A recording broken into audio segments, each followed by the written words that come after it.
May we be seated?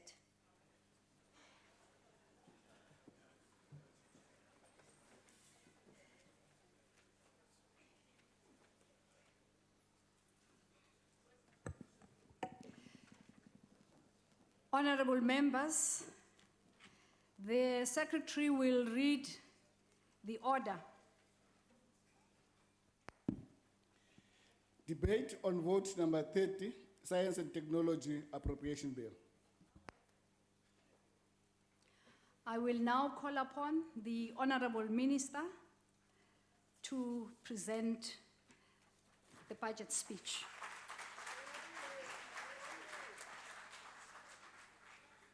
Thank you very much, Chairperson. Chairperson, honorable members, Deputy President, thank you very much for being here, and guests who've joined us in the gallery. Allow me to begin by apologizing to our guests, because I understand you were all compelled to have your photos taken, and it took you very long to get into the house. I'm not aware of the new rule, and I'm sorry I didn't inform you about it, but I hope you'll enjoy the debate. Chairperson, honorable members and Deputy President and guests, our country urgently needs to implement programs and strategies that will create a more inclusive economy in which the benefits of growth are shared fairly and equitably. Our country has to decisively respond to the needs and concerns of the marginalized and excluded. I firmly believe that science, technology, and innovation can make a decisive contribution to this. In fact, I believe we cannot have radical economic transformation without science, technology, and innovation. We live in a rapidly changing world, and many countries and people are left behind as change accelerates and technologies become more complex and pervasive. Innovation policies are being reviewed and remodeled to ensure they're responsive to emerging information communication technology opportunities. We need to be as nimble as possible in our responses. Working with the support of NACI, the DST has concluded a review of our implementation of the 1996 White Paper on Science, Technology, and Innovation. The review confirms commendable progress, and we are drawing on it as we draft a new white paper to guide the national innovation system over the next 20 years. We plan to present the white paper to Parliament in 2018. The new white paper positions us for the future. While acknowledging achievements, it focuses on the wide array of technological advancements that are currently unfolding before us, including big data, the Internet of Things, the use of artificial intelligence, as well as genome mapping. All these are part of the much talked about fourth industrial revolution that the global community is intently focused upon. We, as South Africa, must not be left behind. Today, I intend to indicate how we plan to use the progress made in the first 23 years of democracy to prepare for the future. Our theme, the Oliver Tambo legacy, positioning the national system of innovation for the future, honors one of South Africa's political giants. The theme honors one of South Africa's greatest leaders who would have turned 100 this year and who was an outstanding maths and science teacher before leading Africa's oldest liberation movement, the African National Congress.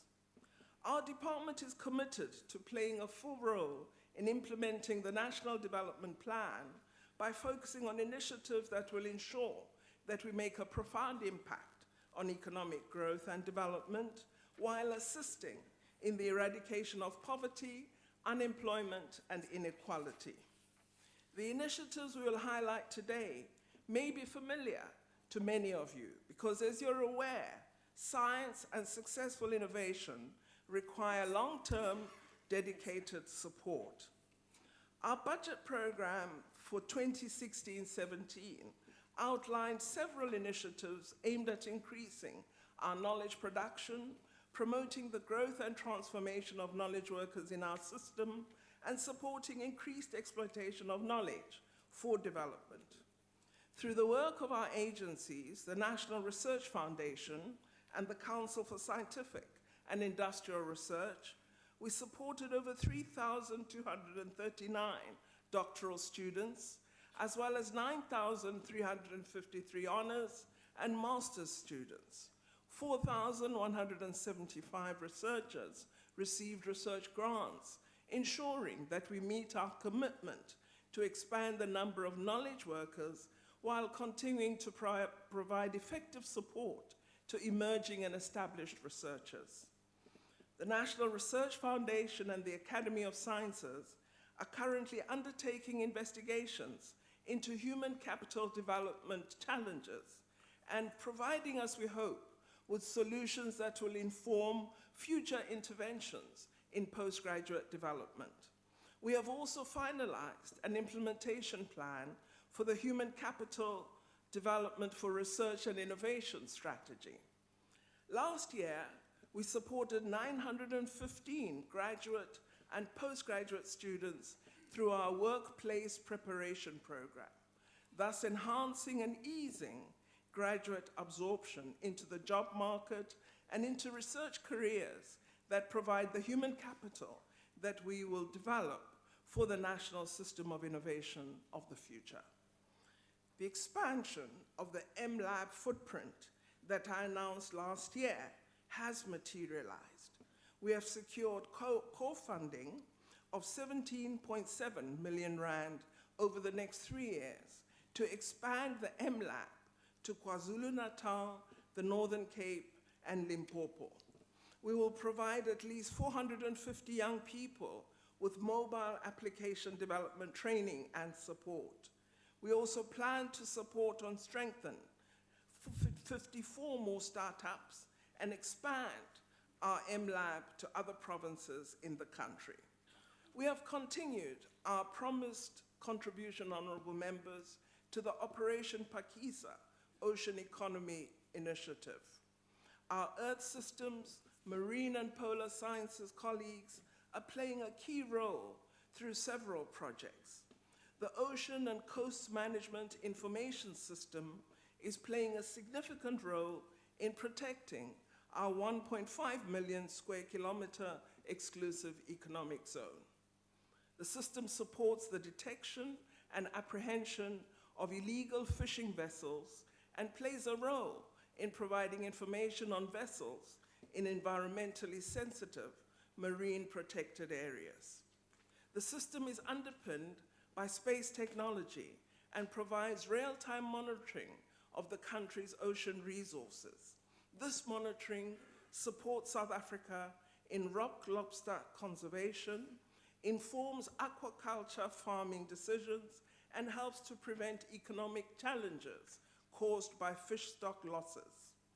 Members of the team that developed the system, Raymond Molapo and Brian McAllister, are in the gallery. I wonder if they stand up just for a minute so we see them. Thank you. Earth system science and indigenous knowledge systems have the potential to unlock areas that will boost and diversify the economy through creating new business opportunities for SMMEs, cooperatives, and rural enterprises in areas such as animal husbandry, local veterinary medicine, arts and crafts, and traditional health remedies. The IKS bill that is currently before this House will support all these activities. I now turn, Honorable Chairperson and members, to this financial year. The 2017-18 budget is 7.5 billion rand, just slightly more than the 7.4 billion rand of 2016-17. Our government remains the largest investor in R&D, despite tight fiscal pressures and competing priorities. I, of course, don't need to repeat that we must invest more to be competitive. Money spent on science and technology today will produce economic growth and improved quality of life in the long term.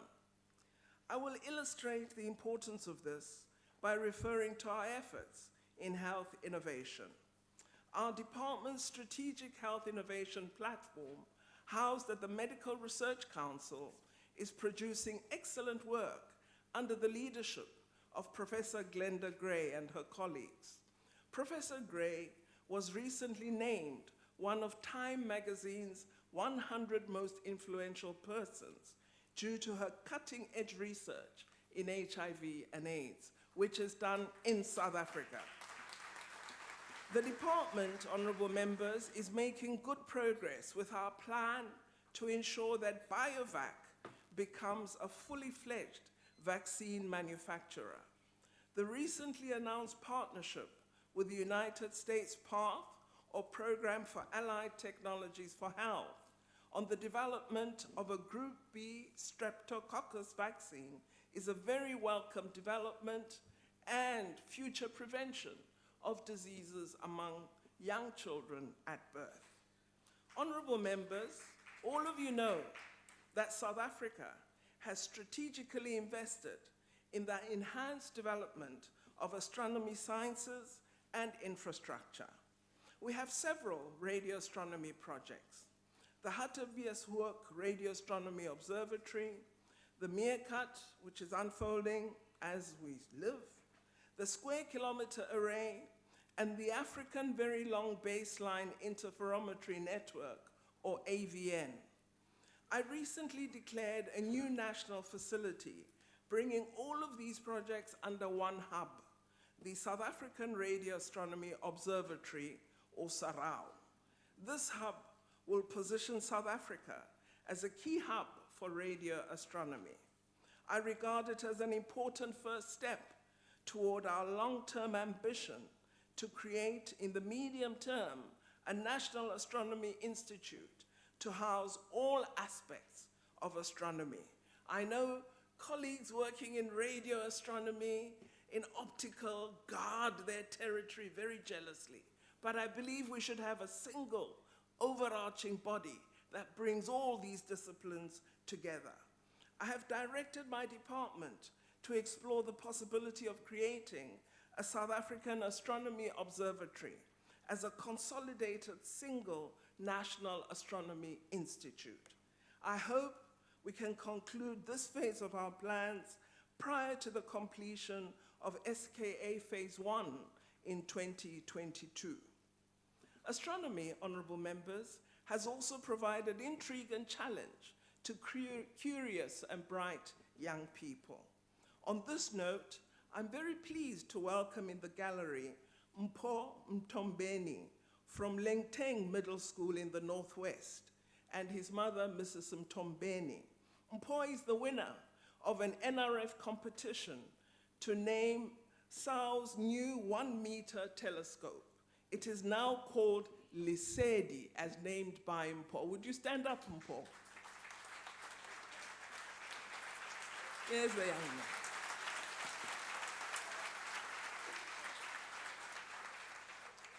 Lesedi, the new telescope, is the first remotely operated South African-owned telescope since the establishment of observing locations in Sutherland in 1974, Deputy President. And re batla go leboga Mema Mtombeni ka go godisa ngwana o ratang dipalo le science. Re go leboga thata mama, ra go amogela.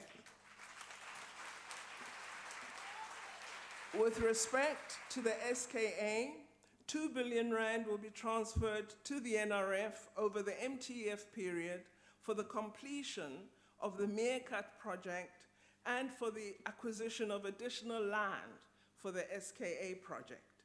In this financial year, 693 million rand has been allocated for the SKA. On Africa Day, 25th May this year, we will mark 5 years since South Africa was named as co-host of the SKA. I'm pleased to report that we now have 45 antennae and 57 pedestals installed as part of Meerkat, and we are on track to build the full complement of 64 by 31st March 2018, honorable member, after the hard work you've all done in the committee.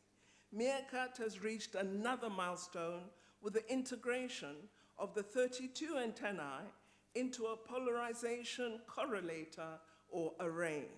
The next array release, 2, is set for later this year, and I'm sure Deputy President would want to be part of that release. Definitely. Furthermore, we are pleased to report to honorable members that 75% of Meerkat components have been sourced locally. To date, Meerkat has spent 134 million on local construction suppliers, and 351 people have been trained by major SKA contractors such as Stratcom. The SKA project has created 7,284 employment opportunities through the construction of Cat 7, of Meerkat, and related projects. In its 11th year now, the SKA Bursary Initiative has funded 919 students, 133 of whom are from other African countries.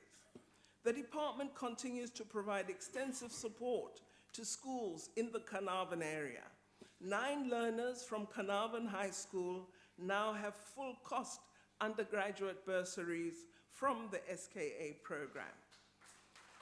We are looking forward with great excitement to the beginning of SKA Phase 1 construction, which will be from 2018 to 2022. And I have at this point, honorable members, to ask you to congratulate Dr. Rob Adam and the entire SKA team for the wonderful work that they have done. And we should include Dr. Bernie Farneroff in that congratulation. Honorable members, our department has utilized these initiatives to contribute to government's goal to expand, modernize, and increase affordability of ICT infrastructure and electronic services through providing high-speed broadband connectivity to all universities, science councils, national research facilities, and public research-performing institutions. SUNREN, our South African National Research Network, links 215 research sites, consists of 1,500 kilometers of dark fiber and 5,000 kilometers of managed bandwidth. This network is complemented by significant international broadband capacity on the West Africa cable system and the East Coast CCOM system, thus ensuring that we provide project support and competitive research and innovation support, as this allows us then to gear our national system of innovation for the future. The innovative design recently of the Data Skills Development Program and the Data Intensive Research Initiative of South Africa are also positioning South Africa to seize digital opportunities for the future. We have student guests in the gallery. They will represent South Africa at the 2017 International Student Cluster Competition during the International Supercomputing Conference in Germany in June, after winning the National Student Competition in East London last year. The team members are Mishka Mohammed, Kyle Jordan, and if you're here, please stand up, Tyrone Reiters, Liam Dalt, Lydia DeLanga, Philip Goosen, Emma Clark, and Ella Wilby. We hope you'll bring back the trophy. We wish them all success. Thank you. The Center for High Performance Computing, which is led by Dr. Happy Sitole, provided high-performance computing training to these students, as it did to last year's team, which won the International Student Cluster Competition against teams from all over the world. We are building key skills, honorable members, for the future through such initiatives. Our Youth into Science efforts are a vital part of our work. Our department and entities provide various economic and development opportunities. On 11th June, we will host the first youth assembly ever on the knowledge economy. The wonderful Science Center promised to Kofimbaba has ironed out teething problems and delays and will be complete by 31st March 2018. The center will be called the OR Tambo Science Center and will provide valuable assistance to teachers and learners in the area. In October last year, we published South Africa's first Research Infrastructure Roadmap, or SARI as we called it. SARI provides for the rollout of 13 medium to large infrastructure over a 5-year horizon. The first 7 of these have already been initiated for this year. Honorable members, we also are expanding our research capacity as a key priority of our government. An amount of 4.3 billion is allocated to the Research Development and Support branch for 2017-18. The NRF will spend 2.4 billion on student bursaries, benefiting 13,800 students and providing research grants to 4,500 researchers. The NRF has allocated 500 million rand for the South African Research Chair Initiative. This will help to attract and retain established researchers who are recognized global experts. We are also strengthening NRF's partnerships with other government departments. Last year, I approved a call to establish 6 research chairs in post-school education and training. The Higher Education and Training Department will invest 97 million rand over the next 5 years in this program. This will bring, honorable members, the number of research chairs in South Africa to 213 by the end of the 2017-18 financial year. We've also provided an opportunity for established researchers to collaborate in order to address identified problems. 9 SARCI chairs in the areas of poverty and inequality research have developed a joint funding proposal for strategies to overcome poverty and inequality in what we have called the Community of Practice Initiative. I'd like to welcome Dr. Stephanie Fanucci in the gallery, a cell biologist at the CSIR, who recently received a 2016 L'Oreal UNESCO for Women in Science International Rising Talent Award. Is Dr. Fanucci here? There she is. This award recognizes the achievements of young women who are in the early stages of their scientific careers, in addition to other awards recognizing distinguished women scientists. So we hope that in future, Dr. Fanucci will get the Distinguished Women Award. She's well on the path to that. Transformation of the research enterprise remains a core target of my department. In this regard, 237 million rand is set aside for the NRF's Emerging Research Areas Initiative, such as the expanded Tutuka funding framework that supports PhD and postdoctoral research, the expanded postdoctoral placement program, and the professional development program, which places young researchers at the NRF and other science councils. We are ramping up our efforts to meet the demands of a large emerging researcher cohort. There are 3,500 research and teaching staff with doctoral degrees who are not supported yet. 38% of these are Black and 41% are women. We must provide support to them. We're not yet making the progress we should with transformation.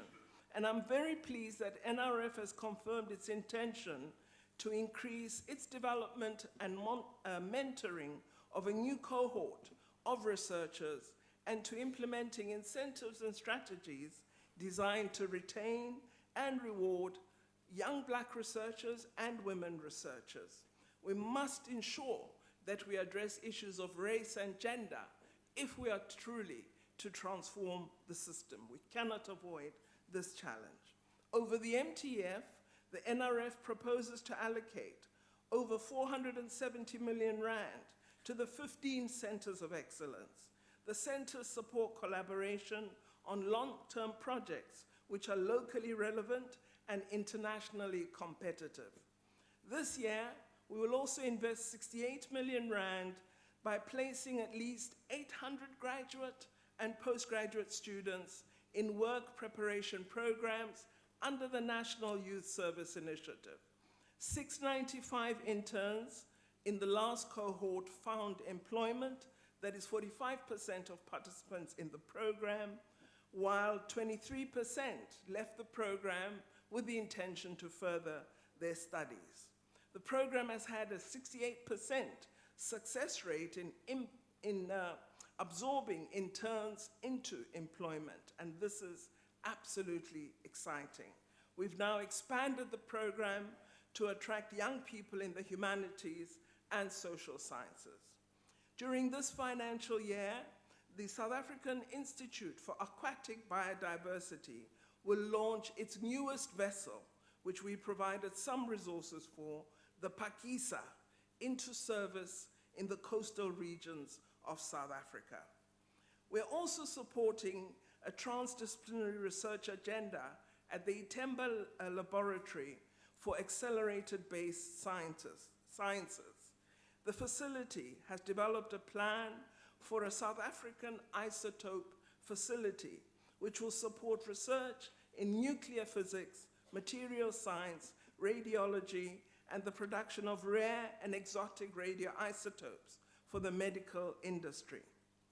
On economic development for competitiveness, we've made an amount of 2.6 billion rand available to our technology innovation and socio-economic innovation partnerships.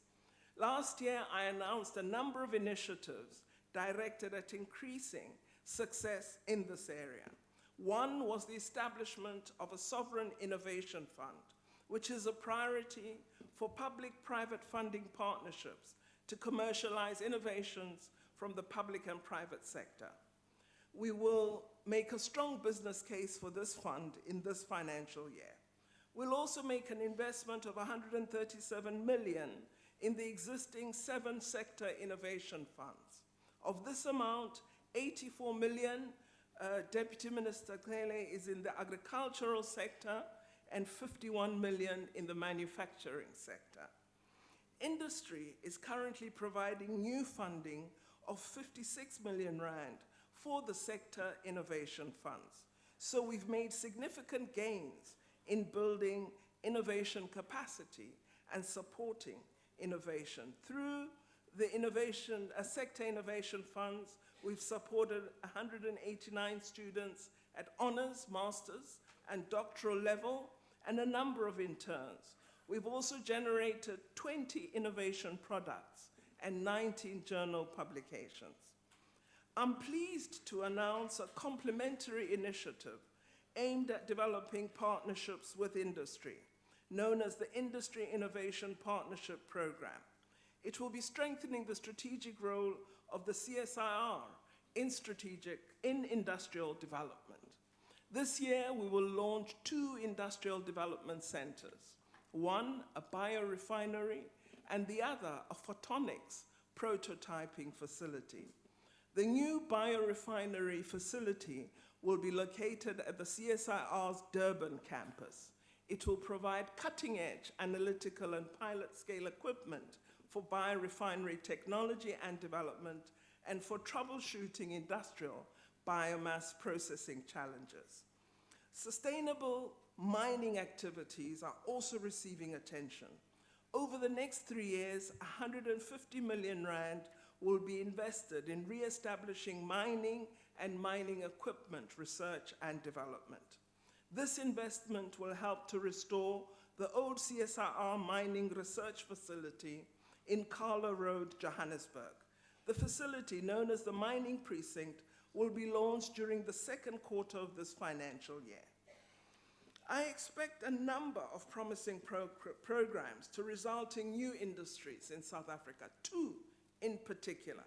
The first is the Swift printed 3D aircraft component project, which we are working on with Airbus and Boeing as interested parties, And the second is the manufacturing of titanium metal powder, a key industrial project located at the CSIR. This year, our Technology Innovation Agency will help 2,800 small and medium-term enterprises to use specialized equipment at institutions of higher learning. We've also supported a number of innovation projects led by young people in our country. Honorable wish to Minister, announce- may you round up? Yes, I wish to announce some of those members. I wish to recognize young people who have made a significant contribution in grassroots innovation. We've seen innovations led by Pumlani Ntloko and Skumbuzo Ndlovu, who have created a computer numerical control machine with milling and 3D printing capability. They started in their garage, got to us, and today it's going to be a commercially available machine. Where are you, young men? There are the young men. So well Honorable done Member, to you. your time is up. Thank you very much, Honorable Chairperson. There is much to say because we have wonderful people contributing to science, technology, and innovation, and I congratulate and thank each and every one of them. Thank you very much.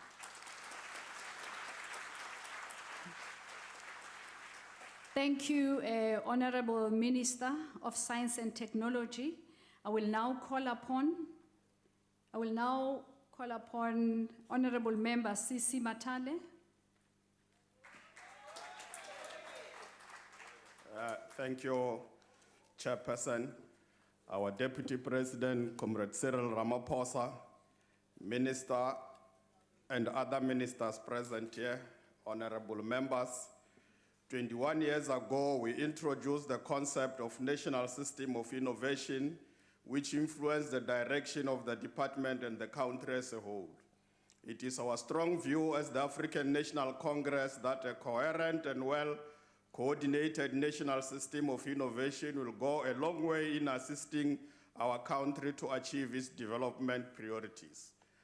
Therefore, it is imperative that we should continue investing our efforts in realizing the objectives of the National Research and Development Strategy, and most importantly, assess progress registered under the 2007 10-year innovation plan, which identified priority areas for our country in the spheres of science, technology, and innovation. Honorable members, in 2015, we clearly stated that science, technology, and innovation offers immense opportunities to grow our economy and create quality job options for our people. The ever-changing dynamics of our times reveals that mining industry, which played a pivotal role in shaping our current economic outlook, is no longer sustainable and reliable. This means as a country we have no option but to innovate and invest fortunes in the development of science and technology. The technological competitiveness of our firms and industry must be gauged by their innovativeness. We must use science, technology, and innovation to modernize our agriculture and agro-processing industry, including other important sectors of the economy. The automotive and communication industry have the potential to accelerate our economic growth, and such potentials ought to be thoroughly researched and exploited. The National Development Plan has correctly identified science, technology, and innovation as a crucial arsenal in our determination to free our people from the swamps of poverty, underdevelopment, and unemployment. We must continue funding research, development, and innovation infrastructural projects, invest more in human capital development through funding postgraduate education in the areas of scientific research, innovation, and technology. We have a pressing obligation to finance the production of new generation of patriotic scientists, such as artisans and technicians. Creating partnership with international agencies has yielded positive results in the production of military hardware, and a lot more can still be achieved. We are producing some of the best and advanced military equipment in the world, and through continued investment in the development of new technologies, our standing in this space will improve more and more. Mastering re-engineering that is empowered by advanced technological innovations must be our strong point as a country. Therefore, partnering with multinational institutions and allies is one of the viable avenues that must be pursued, for they have the potential to boost our science and technology chest. It is our clear resolve to build an inclusive economy that is based on sustainable programs, which have meaning to the hopes and aspirations of our people. Therefore, we support the department in using the next 5 years to intensify efforts to exploit and use knowledge for economic and inclusive development, whilst at the same time expanding and transforming the country's research capabilities. The enhancement of the implementation of the bioeconomy strategy using bioinnovation as the mechanism to achieve industrial and development goals must remain on the priority list of the department. Although the budget has been decreased by 319 million in the 2017-18 financial year, we must never disinvest in the key pointers necessary to contribute towards realizing the objectives of our National Development Plan. This decrease in the budgets must not be interpreted as neglect or undermining the enormous responsibilities and mandate of the department. Although we are convinced that through this budget of 7.6 billion, the department can still move forward in meeting its 9-point plan objectives, efforts must be made to get more funding from Treasury. As part of the 9-point plan objectives, the ideas behind Operation Pakisha that intend to expose our country to ocean's economy must remain on course, including other objectives of the plan.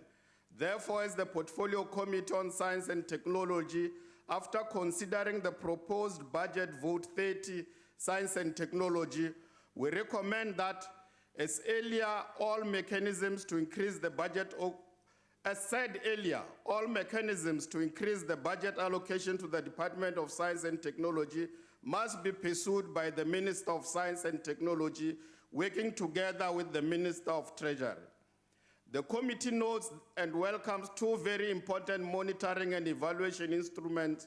One, the result of the recently released annual R&D survey, and two, the NACI Science, Technology and Innovation Indicators, whereby South Africa progress are measured and benchmarked internationally.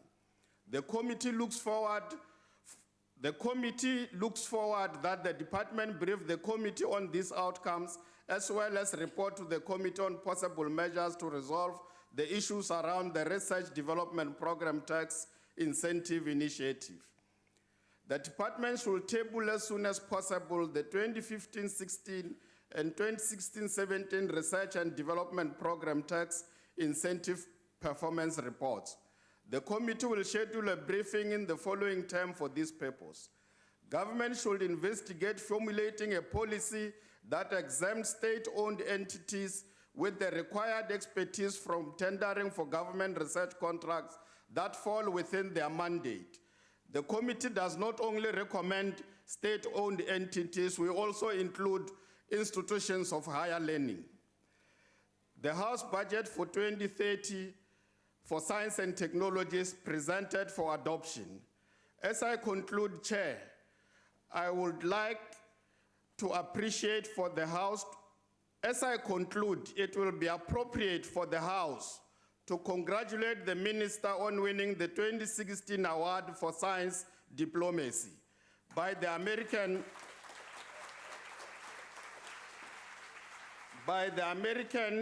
Association for the Advancement of Science.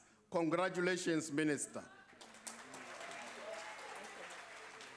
DP, international diplomacy is not a matter of international relations, but also in science we do that. Thank you very much. Thank you, Honorable Member. I will now call upon Honorable Member Lord Reed.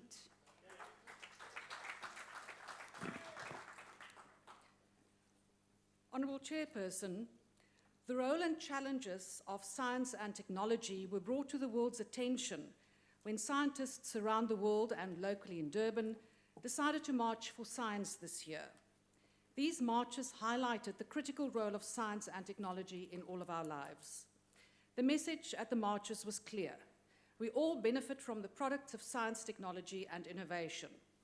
However, we seldom ask or consider how science, technology, and innovation impact on our lives, and very importantly, what is needed to ensure that we continue to benefit from STI.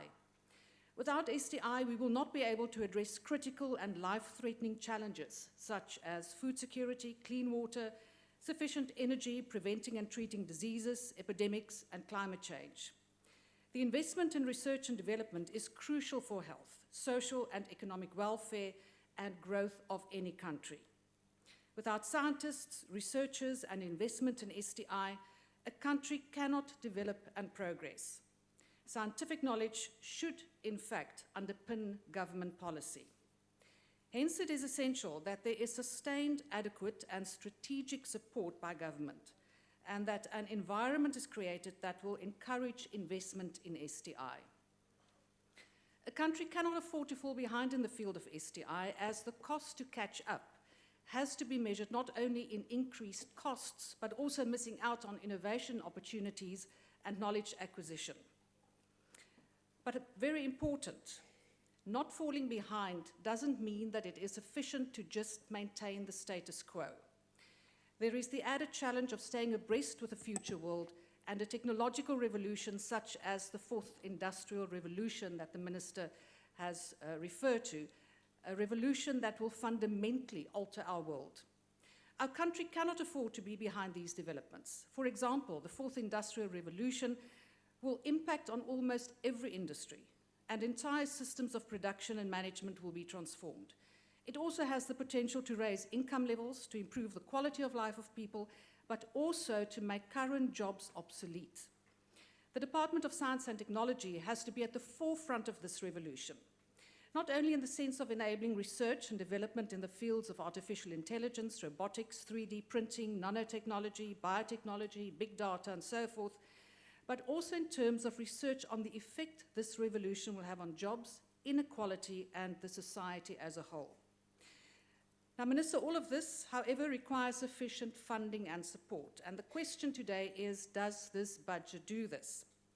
The budget for the department has increased from 7.4 billion in 2016-17 to 7.55 billion in 17-18.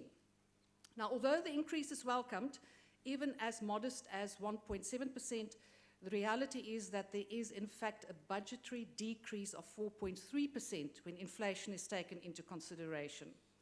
In other words, the budget for science and technology has not increased in real terms, and the prospects for the outer years are even worse. Not only is inflation a problem, our researchers also have to compete internationally. Equipment, journals, and other resources are priced in foreign currency, and a weak local currency creates a major obstacle. According to the World Economic Forum 2016 Global Information Technology Report, the largest barrier in South Africa is the deterioration in South Africa's technology and venture capital availability, government procurement of the latest technologies, and the time and procedures it takes to start a business. Investment in R&D plays an important role in raising economic productivity. Stimulating innovation can lead to startups, SMMEs, and jobs. However, a concern that was raised by some entities was the bureaucratic stumbling blocks that innovators face when they want to take their innovations to the level of commercialization, especially by starting small businesses. In a country where we have almost 9 million unemployed people, this is the area where it should be made as easy as possible to become an innovator and to create jobs. It is therefore mind-boggling why the ANC rejected the DA's red table that was designed to make it easier for SMMEs to do business and to create jobs. The harsh reality in 2017, following the latest decisions by President Zuma, is that we unfortunately now also have to factor in the effect of the country being downgraded to a sub-investment grade. This will have a negative impact on the desperately needed foreign investment in R&D and will also lead to capital outflow. This can have a serious effect on the level of investment by local businesses in R&D. Up to now, government has been the largest spender on R&D as opposed to the situation in other countries where business drives R&D. This does not augur well for our science institutions, and institutions such as the HSRC is dependent on external funding for research. Currently, 52% of its budget comes from government, and with a cut of 20 million in its budget, there is the possible danger of retrenchments. There is a real concern, given the current economic situation, whether the HSRC can in fact remain a going concern. South Africa cannot afford to lose one of its pillars of research. I earlier referred to the international science marches, and one of the reasons for these marches is the current international threat to the science project. This is most prominent in the Trump administration in the USA, where there have been severe cuts in the science and technology budgets. This concern was also raised by some of the entities, as this could have a negative impact on funding from the US. Minister, these are realities that have to be taken into account, and there will have to be contingency planning from the side of government to support the entities affected by this. Minister, this department is also referred to as the Good News Department. As usual, the department and the entities have to be commended for the excellent work they do. However, we cannot continue to expect of them to perform wonders when their financial support is dwindling. Something is going to give. The DA understands the critical role science and technology has to play. And in terms of our vision of freedom, fairness, and opportunity, our innovation policy places innovation at the center of economic growth and job creation. It focuses on greater coordination and cooperation between the different role players and a simplified, coordinated funding system. This is the only way we can provide a bright and sustainable future for generations to come. Now, this approach to putting innovation at the center is elegantly described by a popular astrophysicist, Neil deGrasse Tyson, when he says, "Once you have an innovation culture, even those who are not scientists or engineers, poets, actors, journalists, they as communities embrace the meaning of what it is to be scientifically literate. They embrace the concept of an innovation culture. They vote in ways that promote it. They don't fight science, and they don't fight technology." I thank you. Thank you very much, Honorable Lotrit. I'll now call upon Honorable Paulsen. Thank you, Chairperson, and congratulations, Minister, on your award. The Economic Freedom Fighters rejects Budget Vote 30 on science and technology. When one goes through this proposed budget report in terms of what this Department of Science and Technology aims to do, one sees words such as industrialization, diversification, and green industries talked about, particularly in the 9-point plan, the Sustainable Development Goals and Agenda 2063. These are things we do not necessarily disagree with, but then one sees the budget allocation for this department, which has shrunk by 4.3%, adjusted for inflation, along with a number of indicators used to measure its progress. One can immediately tell that this is another case of the ANC being all talk and no action. Let me explain to the ANC government what the importance of science and technology is and what it can do for the country. If we want to transform South Africa from an economy that is based on resource extraction, the provision of services, and consumption of imported goods, to one that is industrialized, diverse, green, and speaks to the needs of the people, we need to invest more in science and technology. In order to do this, we as the Economic Freedom Fighters are saying that the government should increase funding for the Department of Science and Technology to develop new industries, particularly those that speak to the country's needs, but are also relatively modern. These are industries and sectors such as IT, as it is the basis of the fourth industrial revolution, and it poses a growing national security threat. Water technology, as we are a water-scarce country, and it will help improve food security. And solar energy to ensure energy security and independence. Focusing on science and technology in these industries, in addition to more established ones, would be strategic as they are relatively new, meaning the competitive advantage over that other countries have over us in the quality of goods and services produced in relation to our country is generally weaker than in most or more established industries and is continuously changing. Meaning investment and support for research and development in these industries would bear fruits.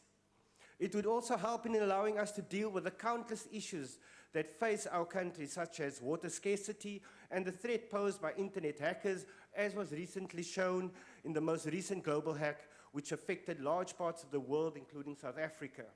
The knock-on consequences of developing localized science and technology, as well as the industries they would create, are jobs, less reliance on foreign imports, the breaking down of white control of the economy, a culture around science and technology that will slowly create its own momentum and schools of thought.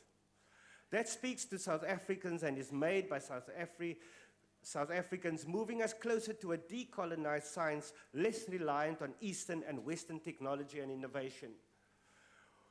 While we acknowledge that there are other prerequisites for what we just outlined, such as the nationalization of land and strategic sectors of the economy, as well as free, quality, decolonized education.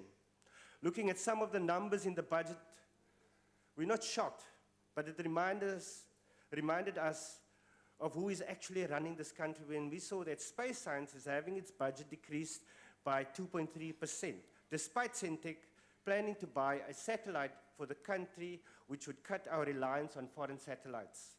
Science and technology investment is having its budget decreased by 16.5%, and technology localization, beneficiation, and advanced manufacturing is having its budget decreased by 48.7%, despite being crucial programs used by the Department of Science and Technology for transforming the white-dominated economy. It is sad that programs such as these are cut, as they can produce the likes of Siyabulela Guza, who pioneered an alternative rocket fuel in his mother's kitchen in Umtata, for which he won a prize at the Intel International Science and Engineering Expo in the US. He's currently studying the field of solar energy and was elected as a fellow to the African Leadership Network. He even has a minor planet named after him. You must say it, Siyabulela. Say it. Siyabulela. As the economic freedom fighters, we therefore reject this budget and call on all South Africans to reject this ANC that has no confidence in the abilities of South Africans and mainly blacks. Thank you very much, Speaker. Thank you very much, Honorable Paulson. We now call upon Honorable M. Hlengwa. Ngiyathokoza Sihlalo, Honorable Minister and the Department of Science and Technology and all your guests and honorable members. Honorable Minister, congratulations on your award, and we hope that it will be a beginning of many more awards, not just for yourself, but for the entire science, technology and innovation family of South Africa as we continue to aspire to achieve all that is which is good for South Africa. On behalf of the IFP, we also want to once again wish the Deputy Minister a speedy recovery, and we're glad that she's here, and we hope that she makes progress and can be back at work full time.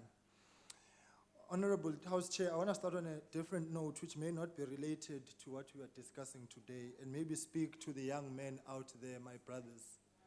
The violence which is being meted out against women and children makes a mockery of what we want to achieve as South Africa. And I want to make an appeal that let us all search our consciences and protect women, but most importantly, ensure that we create an environment where they do not need protection and they cannot and must not live in the shadow of fear. And really, I think what we have witnessed over the past few days compels all of us to stand up and say, not in our name, and particularly requires of men to stand up and call out this violence. Honorable House Chairperson, science, technology and innovation are the wheels on which South Africa needs to move on if we are to make significant change and achieve the goals envisaged in the NDP. Unemployment continues to be scarily high as it stands at 27.2%. And as the world continues to globalize, we must be able to keep up with the changes in the world of which we live in. And science, technology, and innovation are the vehicle in which South Africa needs in order for us to fight and push back the frontiers of unemployment. As we congratulate the fine achievements and successes of young South Africans, which some of them in the gallery, as the minister has alluded, we must use that success as a catalyst for socio-economic growth and motivate other young people to say it's possible to achieve something, particularly black young South Africans, who for a long time have had to bear the brutal brunt of being excluded and being at the periphery of the opportunities which are available. All of these dreams, hopes, and aspirations require a stable and solid leadership. But most importantly, they require clarity on the economic policy on which South Africa is going to pursue. It is important for us to be introspective if we want to move forward and succeed for science, technology, and innovation. The recent economic instability which has characterized the country on its own is a risk to the potential and opportunities which young South Africans may have if they want to achieve, for what they want to achieve rather, through science, technology, and innovation. Therefore, Honorable Minister, we want to say to you, continue being the voice of reason, even in cabinet. Let us take the right decisions at the right time. Members, Honorable Minister, let me also add my voice in congratulating you for a strategic international award, and this adds pride to us as a nation, and especially during this time where we have to rally around one another in ensuring that we build our country. Now, I must say, Minister, on behalf of my leader, Honorable Vizet Kamakwaza Msibi, who is present here today, was the Deputy Minister of Science and Technology, and the NFP, I must point out that we welcome and support this budget report. And we must say, Honorable Minister, in light of the enormous work that the department is doing, the National Freedom Party would wish to openly propose that the Treasurer adds an increase to this budget to be able to fully address the critical and the space that is embraced within and by the mandate of this department. This is one department, Chairperson, that has for many years done well, and that can be seen in the consecutive Auditor General's report. The NFP congratulates the Minister of Science and Technology, Deputy Minister, the DG, and all officials of this department. Science and technology and innovation plays a pivotal role in socio-economic development and of providing the necessary scarce skills in our country.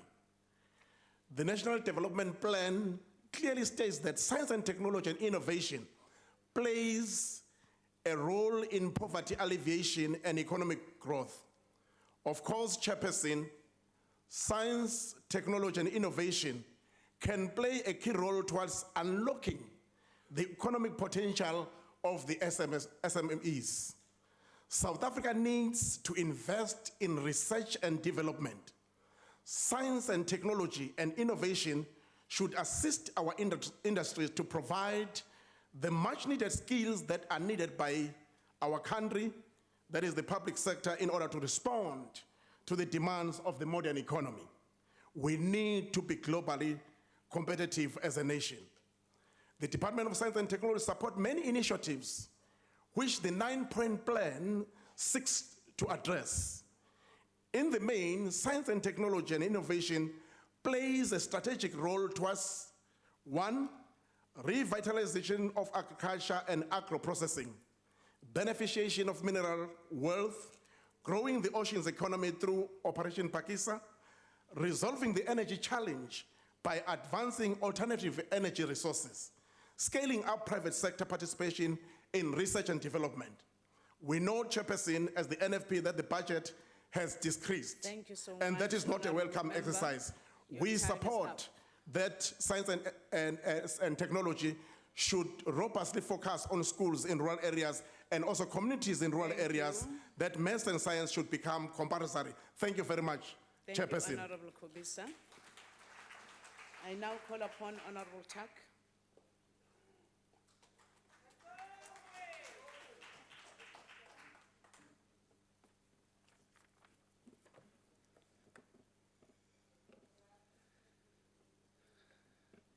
Honourable Ministers and Deputy Ministers, Honourable Members of Parliament, distinguished guests, I greet you all. I want to congratulate you, Minister, with your award. As the Committee of Science and Technology, we are looking at the priorities for the 2017-18 financial year to ensure that the department and its entities have the resources required to carry out their legislative mandate and contribute to creating conditions for radical socio-economic transformation. Last year was the 20th anniversary of the signing of the South African Constitution. Chapter 10 of the Constitution clearly states that the public administration should be developmental, orientated, and promote the efficient, economic, and effective use of resources and be accountable. It also states that the public should be encouraged to participate in policy making, and transparency should be fostered by providing the public with timely, accessible, and accurate information. Therefore, this committee does its work by having oversight visits and meetings with the department and the entities thereof. Astronomy. Astronomy is the study of the sun, moon, stars, planets, comets, gas, galaxies, dust, and other unearthly bodies. Astronomy is the studies of the universe and its contents outside of Earth's atmosphere, and that's how it is observed and researched. Science and infrastructure. The CSIR is equipped for world-class innovation. They also recognizes that scientific infrastructure is key in scientific discovery and producing solutions for the industry and society. Infrastructure includes laboratories, testing facilities, scientific instruments and equipment, pilot plants that is needed for research and technological innovation. Collaboration between the research sector, industry, and government results in the shared use of the infrastructure and helps build bridges that benefit the country and globally. SALT is situated at the South African Astronomical Observatory Field Station in Sutherland, in the Northern Cape, 400 kilometers from Cape Town. This telescope is the largest optical telescope in the southern half. A comet has been discovered in South Africa 37 years of the universe. After the first one was discovered, and it has been discovered in April 2017 by an unmanned robotic telescope situated near Sutherland in the Karoo in the Northern Cape. In memory of Oliver Tambo, government is prioritizing maths and science more than ever. Our investment in science and technology is yielding results. Since South Africa, supported by its 8 African partners, won the bid to host the Square Kilometre Array Telescope, significant progress has been made in building this mega science project and reaping its benefits. Together with its precursor, the Meerkat telescope, the SKA project continues to make important contributions to socio-economic development in South Africa. Working closely with the industry, the Department of Science and Technology is implementing a technology localization strategy. This has ensured that the 2 billion rand Meerkat telescope is constructed with 75% local content. This has led to job creation in the Northern Cape and diversification of the economy through the creation of artisan and maintenance jobs and the promotion of science as a career of choice. This year is the 100th anniversary of the birth of O.R. Tambo, who before leading Africa's oldest liberation movement was mathematics and science teacher at St. Peter's in Rosettenville in Johannesburg. Therefore, the theme for this budget vote is the Oliver Tambo legacy, just another good story to tell. I thank you. Thank you very much, Honorable Tuck. I call upon Honorable Kata. Thank you, Chairperson. It's not often that COPE would agree that this government does have a good story to tell. But the Department of S&T, Science and Technology breaks the sorry state of affairs. Even the Democratic Alliance agrees, having given Minister Pandor a B, along with the then Minister Gordon, as the best performing cabinet ministers in their 2006 scorecard. The work done on the Meerkat and the SKA telescopes, which establishes us as a significant player in international scientific research, is appreciated. The department's focused on the development of new young researchers as demonstrated by the increase of the number of South African research chairs and the number of students being financially assisted by the department is most commendable. All this is achieved with wholly inadequate resources. The department is underfunded, seriously underfunded. Less than 1% of GDP is being spent on research and development in South Africa, whereas the benchmark is in the region of 1.5%. Given inflation, this year's allocation represents a decrease in real terms. For the 2015-2016 financial year, the department spent 99.6% of its budget and achieved 84% of its performance targets, one of the best through all of the departments. S&T remains one of our best performing and best managed government departments. So how do the Ministry and Department of S&T manage to effectively deliver on their mandate in a relatively clean and efficient manner? Having served as the Minister of S&T for 3.5 years between 2009 and 2012, Minister Pandor returned and has been in the hot seat once again since 2014. So firstly, continuity is the political head is a prerequisite for success, apart from having to be dedicated to the cause of science and technology. But secondly, the NDP correctly places a heavy emphasis on the development of a capable state. Governments come and go, but the state remains. What is required is the development of a stable and professional civil service that survives changes in governments. For example, Dr. Mjwara has been the Director General of the department since 2006. So professionalism, the appointment of fit-for-purpose senior staff and ensuring continuity beyond changes in government can create a stable and capable department. The fourth industrial revolution is fundamentally changing the way we live, work and relate to one another. Previous industrial revolutions liberated humankind from animal power, made mass production possible, and brought digital capabilities to billions of people. This fourth industrial revolution is, however, fundamentally different. It is characterized by a range of new technologies that are fusing the physical, digital, and biological world, impacting all disciplines, economies, and industries, and ever-changing ideas about what it means to be human. But like the MP3 killed the music industry, thank you so much, the Honorable EPUB killed Kata. the production industry, Bitcoin is going to kill our banking industry. And Minister, we need to spend more on it. Thank you. Thank you so much.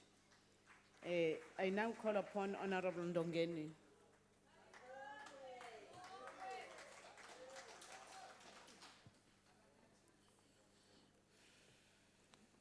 Thank you, Chairperson. Honorable Chairperson, honorable ministers and deputy ministers, honorable members of parliament and distinguished guests, good afternoon. Sustainable development and role of science and technology. Chairperson, my debate will focus mainly on the role played by science and technology in achieving sustainable development. The NDP articulates that development in science and technology are fundamental, altering the way people live, connect, communicate, and transact, with profound effects on economic growth and development. Science and technology are the key to equitable economic growth because technological and scientific revolution underpin economic advances, improvement in health system, education, and infrastructure. The NDP further articulates that science and technology continues to revolutionize the way goods and services are produced and traded. As a middle-income country, South Africa needs to use its knowledge and innovation product to compete the role of science, technology, and innovation for sustainable development in a developmental state is one of the critical technical tools to achieve sustainable development. Chairperson, it is important to know that in the past 20 years, the Constitution has transformed the legal, political, social, and economic landscape of the country. However, while the Constitution is one of the most progressive in the world and enjoys high acclaim international, much work is still required to deliver on the great aspiration of this remarkable document, including in the science and technology sector. It is equally important to know that White Paper on Science and Technology, adopted in 1996, set the scene for the DST contribution to the constitutional goal to improve the quality of life of South Africans through science, technology, and innovation. And the budget vote draw a clear indication to how it has done so. The White Paper advocates for the coordination and efficient national system of innovation that will help the country to achieve its national development priorities by promoting change through innovation, enabling all South Africans to enjoy the economic, socio-political, intellectual benefit of STI. The NDP also states that the ST contribution to the constitutional imperative outlined above in the 1996 White Paper are guided by NDP, which seeks to eradicate the interlinked challenges of poverty, inequality, and unemployment. The importance of STI in national development underpin equitable economic growth and improvement in health system, education, and infrastructure. Chairperson, the NDP further acknowledged that economic development takes time and that innovation should grow in importance in years to come. In the first phase, 2012-2017, the focus is on intensifying research and development spending linked to existing industries. As usually as in the second phase, 2018-2023, the country should lay the foundation for more intensive improvement in productivity and innovation across states, business, and social sector should start to become pervasive. The emphasis should be on consolidating the gains of the second phase with the greater emphasis on innovation, improve productivity, more intensive pursuit of knowledge economy, and better utilization of comparative and competitive advantage in the integrated continent. State of the Nation address articulated by the President stresses the vital role of science and technology in a development state such as South Africa. The President called for the state to play a role in the economy to drive socio-economic transformation. One of the issues that emerges during the draft of the White Paper was shared with science councillors, and consolidation were underway with key stakeholders such as the National Treasurer, the Department of Trade and Industry, Economic Development, Small Business Development and Higher Education, businesses, industries, and non-governmental organizations. It was proposed that the Minister signal to various stakeholders some of recommendations. It is anticipated that the Cabinet and Parliamentary process the approval of the White Paper will be followed. One of the other important factors in the enhancing of innovation for local inclusive development, the department will build on existing partnership to strengthen the integration of the innovation technology solution, improving the standard of living for all, particularly through improving access to to and the quality of the delivery of the basic services, as well as integrated innovation to advance local economic development. The local economic development aspect, Honourable including Ndongeni, supporting grassroots your time is up. innovation, which demonstrate the Department of the ANC support the budget. Thank you. Thank you very much, Honourable Ndongeni. I call upon Honourable Dudley.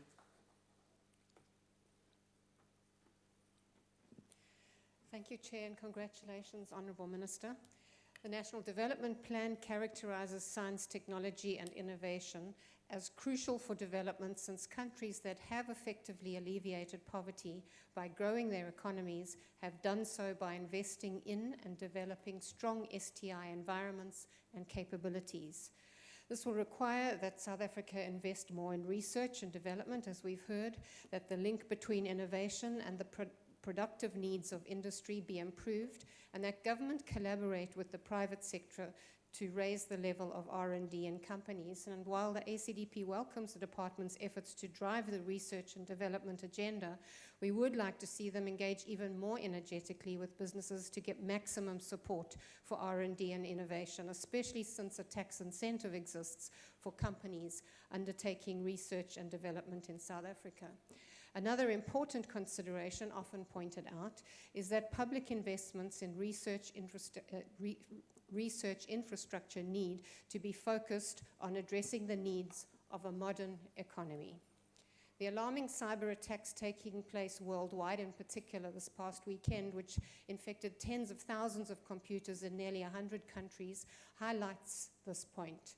The ACDP commends Vodacom on their 12 million rand bursary program in South Africa, working with the National Student Financial Aid Scheme.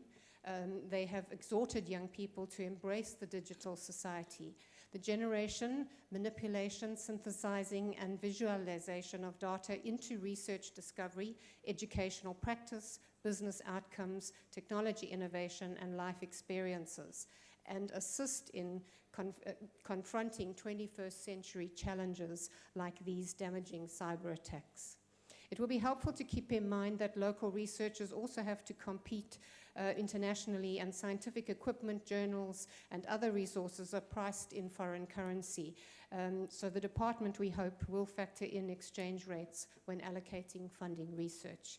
Now, at last, the launching of the largest desalination plant in the country, producing drinkable water from seawater at Richards Bay. Certainly, congratulations are in order. But why has it taken so long? The life-saving technology will see smelter companies and 150,000 households benefiting. The ACDP calls on government to budget for many more such plants along our water-needy coastlines. We note with great concern, however, the biggest budget cut in technology, localization, beneficiation, and advanced manufacturing. The ACDP's primary concern that this budget decrease is that this budget decrease will significantly impact on the department's ability to provide technology support to a range of businesses, reducing their ability to help increase the turnover of particularly small and medium enterprises, to enable them to secure better contracts with large private sector companies, as is envisioned by the NDP.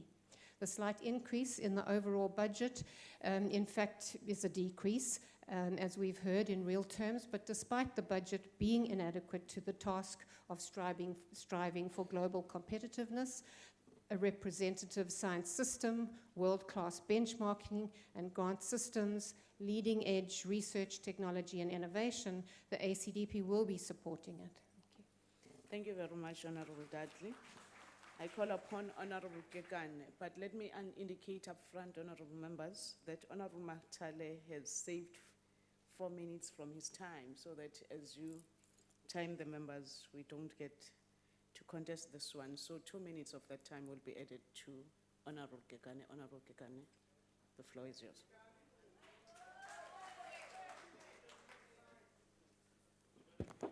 Thanks, Honorable Chair, honorable members, the Minister of Science and Technology, Panda, and invited guest. Minister Panda shared with the House megatrends affecting science, technology, and innovation, and development in economies and societies that will shape our future. The severe drought conditions and heavy rains that we recently experienced in our country signal that climate change is one of the factors that will shape future research and development agendas and the scope of future innovation demand. Global land and ocean surface temperature data show an average combined warming of 0.85 degrees Celsius over the period of 1880 to 2012. The greatest warming over the past century has occurred at high latitudes, with a large portion of the Arctic having experienced warming of more than 2 degrees Celsius. The last 30 years were likely the warmest of the last 1400 years in the Northern Hemisphere.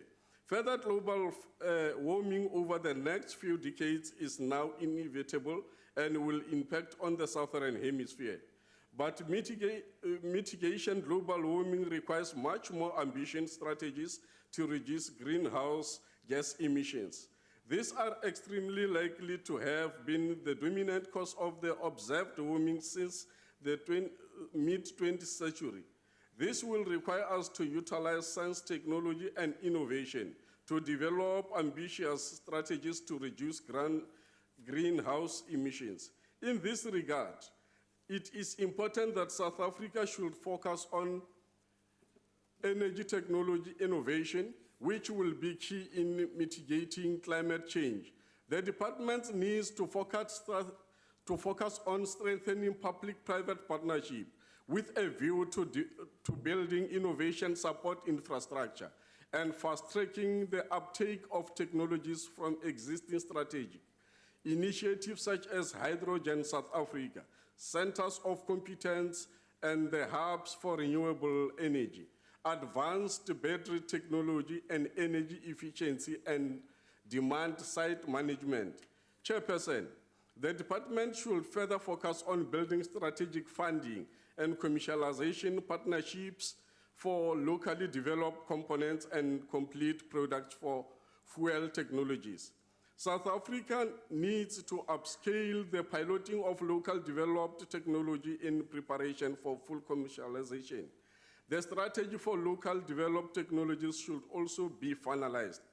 Southern Africa is home to around 80% of the world's platinum resources, so the potential for platinum-based fuel cells to drive economic development and create jobs is enormous.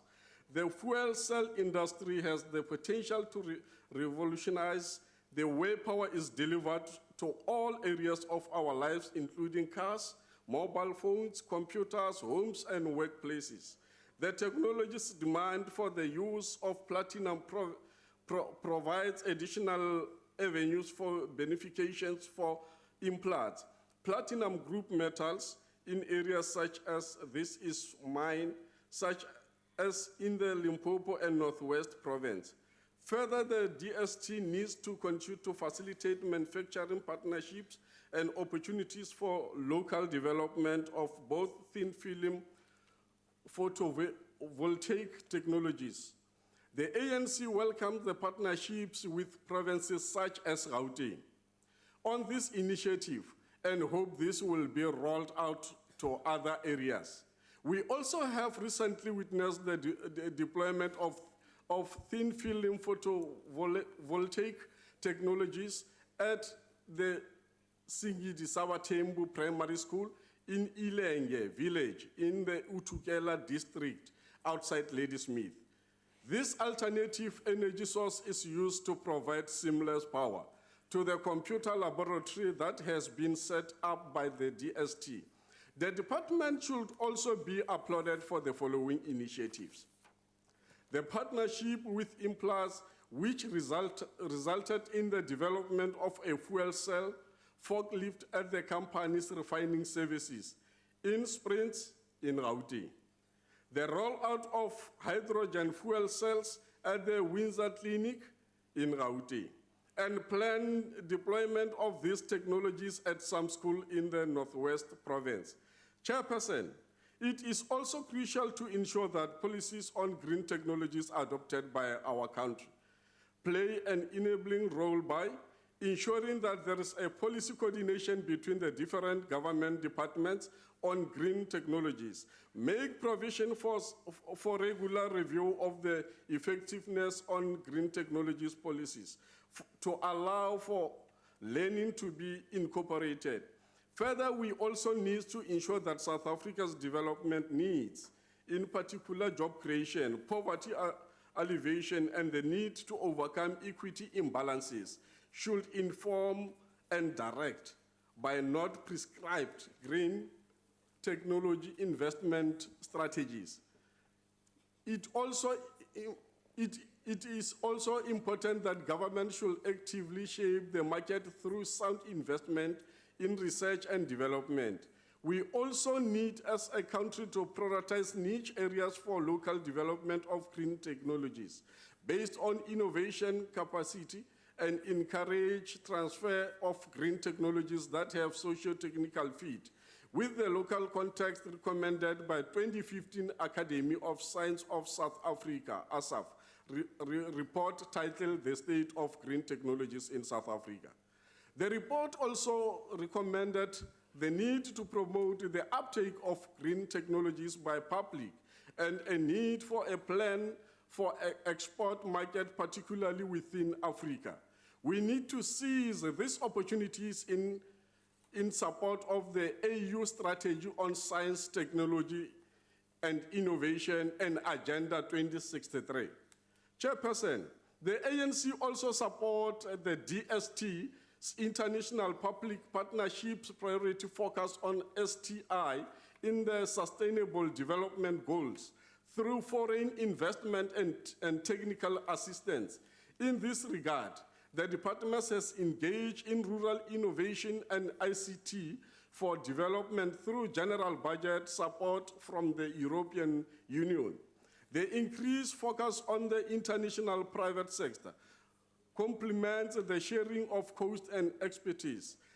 There is a commitment to engage in partnerships with an increased focus on innovation, and in this regard, the department has engaged with different private sector partners such as Cisco, SAP, Microsoft, IBM, Hitachi, etc. Honorable Member, round up. All these opportunities create an environment for either improved capability in service delivery at local government level or high-end research opportunities with the establishment of research laboratories by Honorable the Member, international your time private is sector. up. The ANC supports the budget.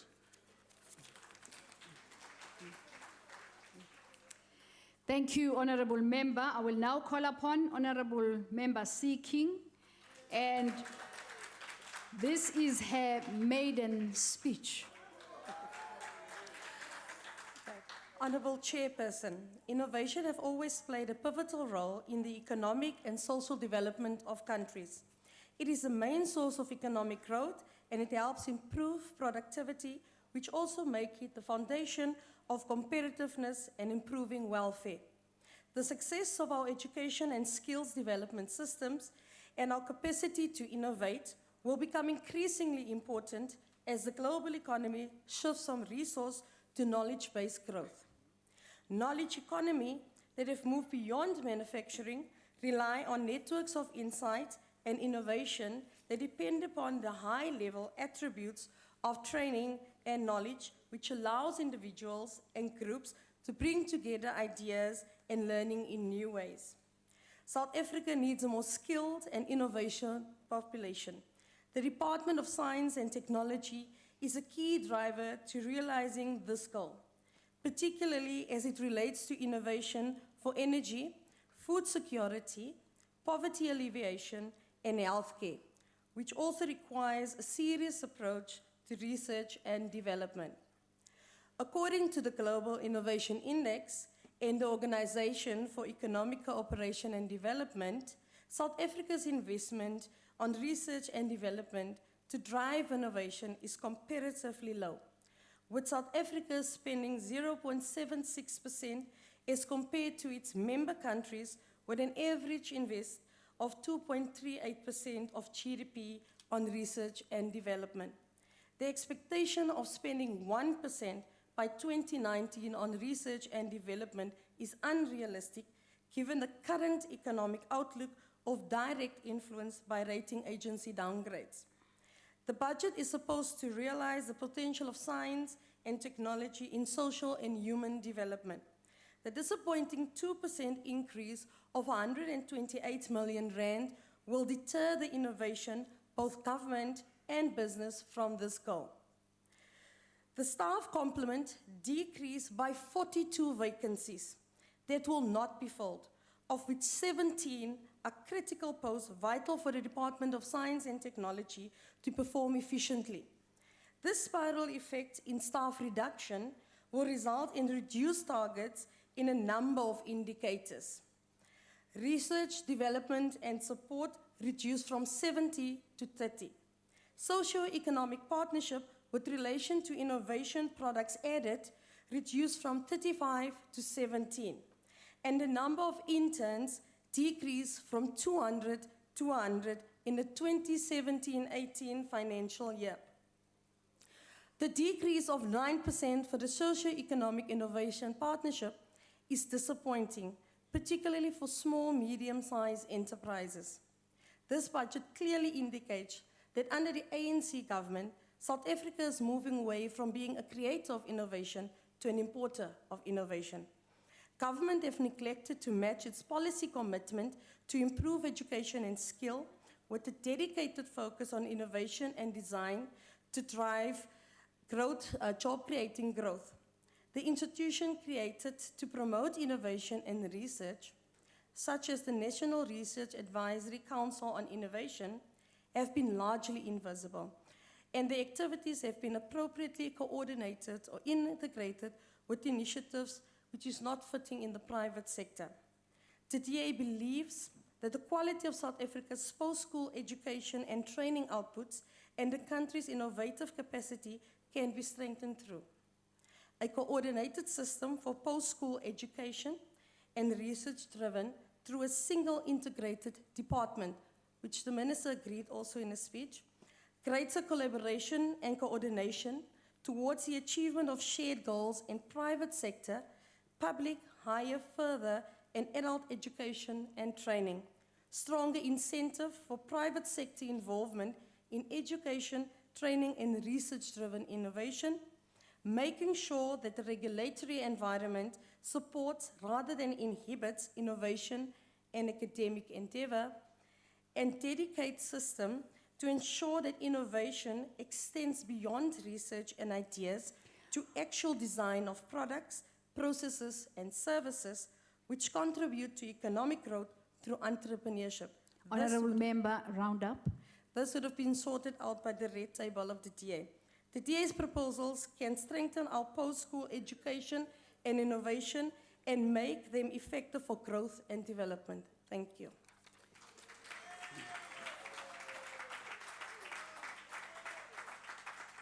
Thank you, Honourable Member King. The next speaker on the list is Honourable Member J.J. Guaranov. But then, as already announced by the previous chair, the remainder of Mr. Matale's 2 minutes will be added to Honourable Member Guaranov. Thank you very much, On the point of order, Madam Chair. Chairperson. Wasn't that 2 minutes added to Honourable Kekana? There was 4 minutes. There was 4 minutes, Okay. Honourable Paulson. All right, honourable members, remember, I don't know if you listened carefully. Honourable Member Matale left 4 minutes, and the 4 minutes were divided into 2 for the previous speaker and 2 for Honourable Member Guaranov. Thank you very much. But he used more than 2 minutes. Madam Chair, No, it's not true. Honourable Chairperson. It's not true. Thank you very much. Honourable Member Guaranov, may you proceed? Honourable Chair, on a point of order. Okay, Honourable Member. Ma'am, I'm just seeking clarity. We were advised that there would be no changes to times in the House. And so I'm just checking, is this now a deviation as we move along with the mini plenaries because that's what we were told. I'm just seeking a clarity so we don't set the wrong precedent in this mini plenary. Okay, Honorable Member Chief Whip. We can assist. The DA can indeed, within the time allocated to the Democratic Alliance, decide to change that time allocation from one member to another member. The same applies to the African National Congress, and the same can apply to the EFF within the time allocated to the EFF. That is the only thing that is allowed in the House as long as we inform the chair. Thank you very much. Thank you, Honorable Chief Whip. Honorable Member Kwaranov, you may proceed. Yeah, thank you very much, Chairperson. I will try not to waste your time, Honorable Paulson. You know, I think all parties are at idem that we need more money for this important department's work. But we also understand the importance to stick to strict fiscal policy. And it was unfortunate pattern throughout the budget that budgets were cut. And when the former Minister of Finance, Praveen Gordhan, did this at the budget, everyone applauded him. But that does not mean that we, as all parties, including the ANC, are asking for more funding for science and technology. We're standing quite correctly what the Honourable King said, and may I congratulate her on her maiden speech, that we stand at 0.78% of GDP. We should at least go to 1%, if not to 1.5%. Because, Chairperson, without science, there is no future. And without constant innovation of the national system, there will be stagnation. That is why the development and finalization of the new white paper is so important. And I really hope that NACI, with all the stakeholders, will do a proper job, and maybe they can fit in a tool so that we see more money for science and technology. Klaus Schwab, and let me also speak a little bit more in depth about the fourth industrial revolution. In his book, he said, and I quote, "We stand at the brink of technological revolution that will fundamentally alter the way we live, work, and relate to one another. It is a scale and complexity. The transformation will be unlike anything humankind has experienced," close quote.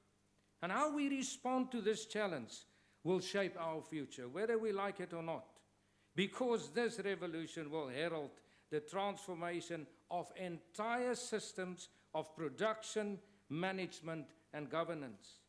The power of billions of people connected by mobile devices are unlimited, and it will never be business as usual. 30% of the global village is now connected through mobile devices. Imagine if that grows to 50%, 60%, 80%. We are already experiencing a drop in the cost of communication and transportation. And with the cost of trade dropping, new markets will emerge, and it will drive economic growth.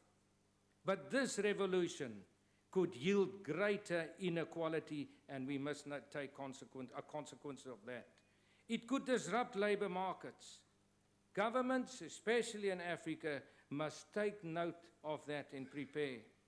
We were ensured by NACI that they understood the magnitude of this fourth industrial revolution. The major threat for us in Africa will be the impact on people, our relationship if we're not planned well. Schwab warns in his book that it can diminish some of our vital human capacities, such as compassion and cooperation. He warns that the constant connection through mobile devices may deprive us of one's life's most important assets, the time to pause, reflect, engage in meaningful conversation.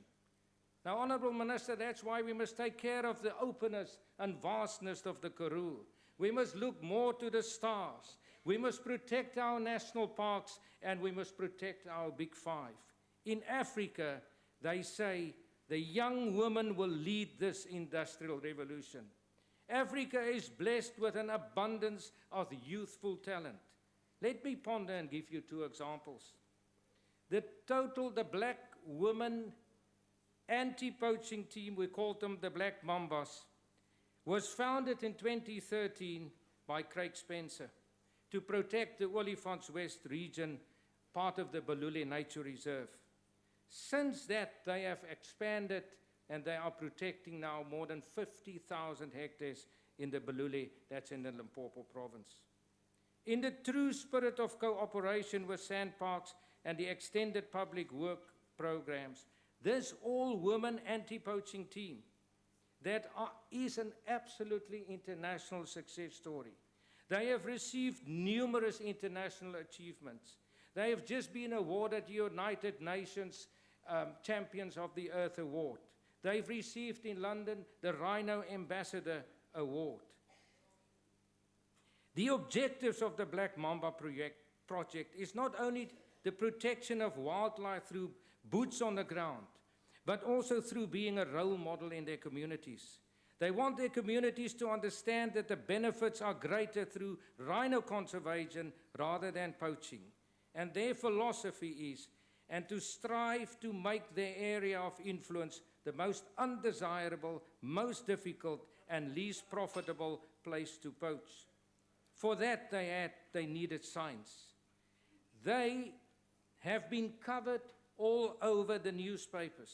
They've been in magazines. They've been on TV networks. And I hear that Hollywood is trying to make a movie about them.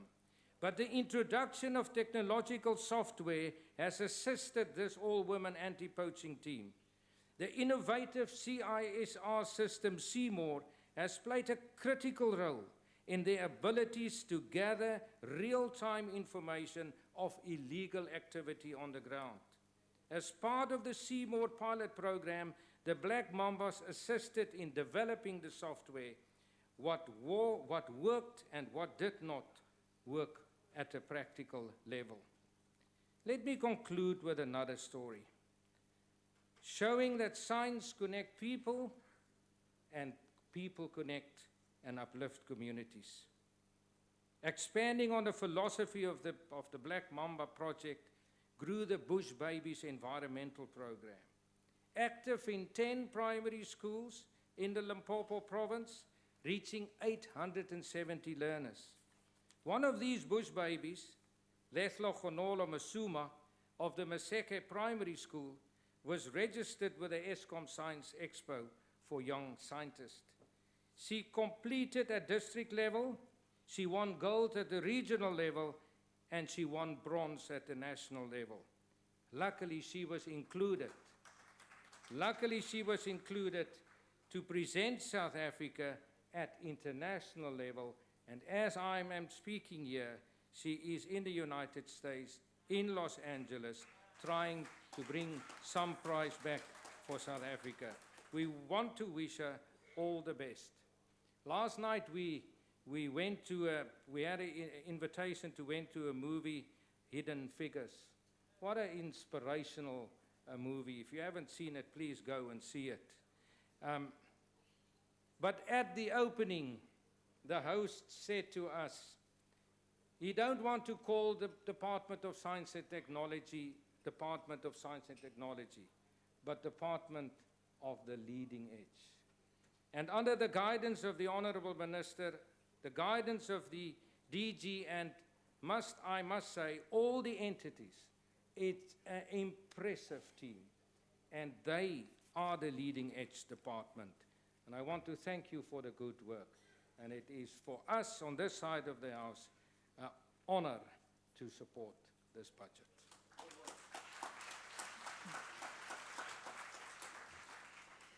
Thank you, Honorable Member Kwarenov.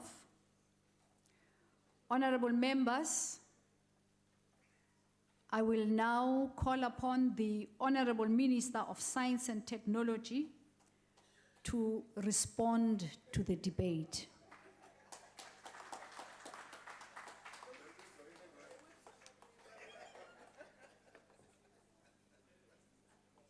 Thank you very much, much, Chairperson. The whips on our side are not doing their work. I should have been sitting in the Speaker's chair. Chairperson, I wish to begin by thanking all honourable members for their contribution to this debate. It's strange to say, but having support and a kind word from the Honourable Lotrit always helps me through many pieces of work that I have to do, and I appreciate that role in the committee and the entire support we have from our portfolio committee. Thank you very much to the Honourable Matale. I'm now a little stuck because I agree with most, if not all, that was said by all the honourable members, and I sincerely thank them for their contribution. I think each member made a valuable contribution to the debate. I assure them that we are committed to acting on all the priorities that they refer to, and I thank them most importantly for supporting our budget vote, even the Honourable Paulson, while candidly expressing concerns at the low levels of the budget.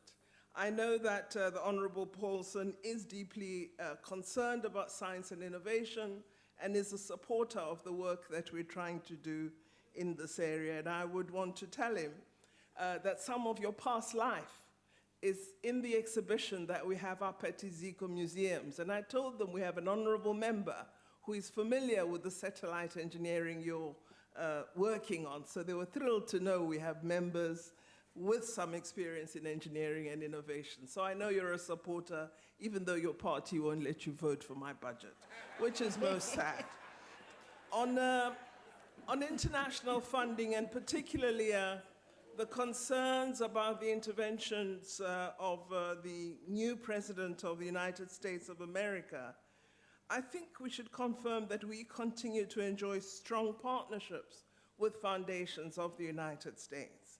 But along with our colleagues, we are concerned at the noises that are being made and the most recent submission to Congress of around a 40% cut, particularly with respect to climate change research. So it's a significant concern, but we will continue our international diplomacy, we'll continue to strengthen our partnerships, and we're very fortunate to have an excellent program on international cooperation and resources, which does secure significant partnership funding for South African researchers. So we'll definitely continue to build on that particular strength.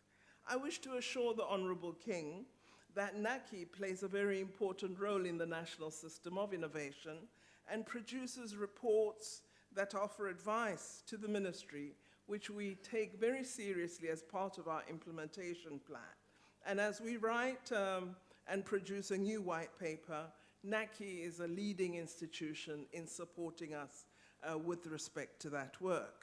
I wish to assure the Honourable Kekana that we certainly will ensure that much more is done to build a vibrant green economy in South Africa and broadly on the African continent, and that the work we have begun to do on climate change will enjoy support and I think will grow in importance.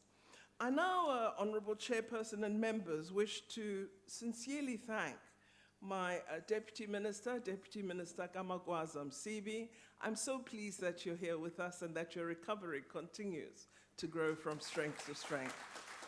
And then I wish to congratulate and thank all the officials who work within the Department of Science and Technology, and in particular, our excellent Director General, Dr. Phil Mjwaha, who is known as Dr. Phil in our department because he brings peace, progress, and delivery. I then wish to also thank my family who support me hugely. I know they were here, but I sort of can't see them. They've disappeared. But I know they're somewhere around. Thank you to them for the support that they give to me in the work that I have to do for the country. I then want to just mention that it's not just Naledi Pandor who received an international award. Our Director General recently received the African Association of remote sensing of the environment's highest award of excellence in recognition of his leading contribution to and support for the development of Earth observation and geospatial information in Africa. And we were really thrilled that he received that award. I also remind honorable members that on the 7th and 8th of December, the department will host the 3rd Science Forum South Africa, with the main focus on innovation for inclusive development. Last year, more than 2,000 participants from 61 countries attended the forum. I would like honorable members, since I didn't finish my speech and I have a bit of time, to just mention in the gallery Professor Celia Abolnik from the University of Pretoria, a research chair working on poultry diseases, who I wish to congratulate on being among the winners of the 2016 Kwame Nkrumah African Union Prize for Science Excellence. I also acknowledge Tshwane University of Technology's Professor Felix Dakora, a research chair working on soil chemistry and biology to improve agricultural output, another Kwame Nkrumah African Union Prize winner. I also wish to congratulate Dr. Nomakolwa Stokwe of Stellenbosch University and Dr. Wesley Dursami of the University of Johannesburg, who were among 22 exceptional early career scientists selected for the prestigious African Academy of Sciences Affiliates Program. We made reference to our wonderful grassroots innovation initiative that we've introduced recently and which is making really significant impact. I'd like to introduce a young man, Nkosana Madi, who has innovated a motorized bicycle with an electric engine developed by Melusi Ntuli. The young men are here, I believe, in the house. Their innovations are in the exhibition that you can go and view at the Iziko Museums. They have done brilliantly with their innovative work. We also have in the gallery Nailing Kosile, who won the National Youth Development Agency's 2017 First Prize in Science, Technology, and Innovation. So, honorable members, I conclude by saying the Department of Science and Technology is on the march. I'm aware that there are difficulties, particularly with respect to funding, but we are working with CEOs of our science councils, researchers in our universities, South African research chairholders, doctorates and masters. We are working with brains. And when you work with intellect, nothing can hold you back. So I am very fortunate to work with people who believe in doing, who believe in using what you have for the good. And we will continue to do just that. So I have confidence that this department, whether or not we get the money we want, and we want a lot of money, but it's not just about money. It's the people and the brains that contribute to what you want to achieve. And those people are out there, and they are wonderful. So they give us confidence that we will do exceptionally well. And the African National Congress will continue to support the role and growth in role of science, technology, and innovation in South Africa. I assure honorable members, the public, and our guests of that. We're committed to you because you are committed to science. And that is the most wonderful contribution that you can make to changing our society. So really, as I thank our officials, as I thank my cabinet colleagues for being with us today, as I thank honorable members for attending this budget vote and not choosing to go to the more interesting ones of state security and other things, they came to the one of brains. The debate on science, technology, and Honorable innovation. Minister, may you round a up? sector that will make a difference. I thank you very, very much.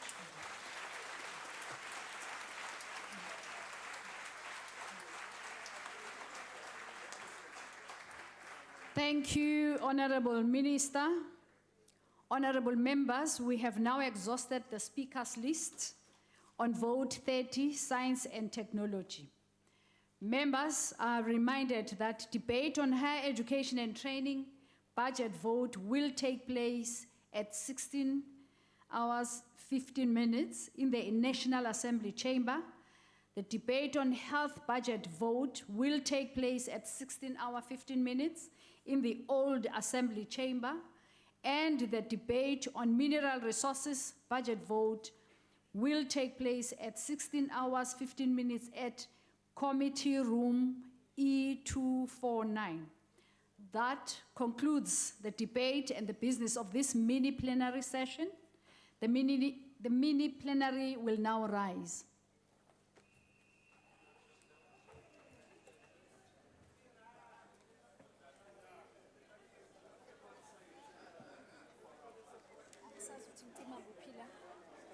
Where do I switch off? Or here? Yeah? Okay. Please teach me now. No, that's the mute. Oh, yeah.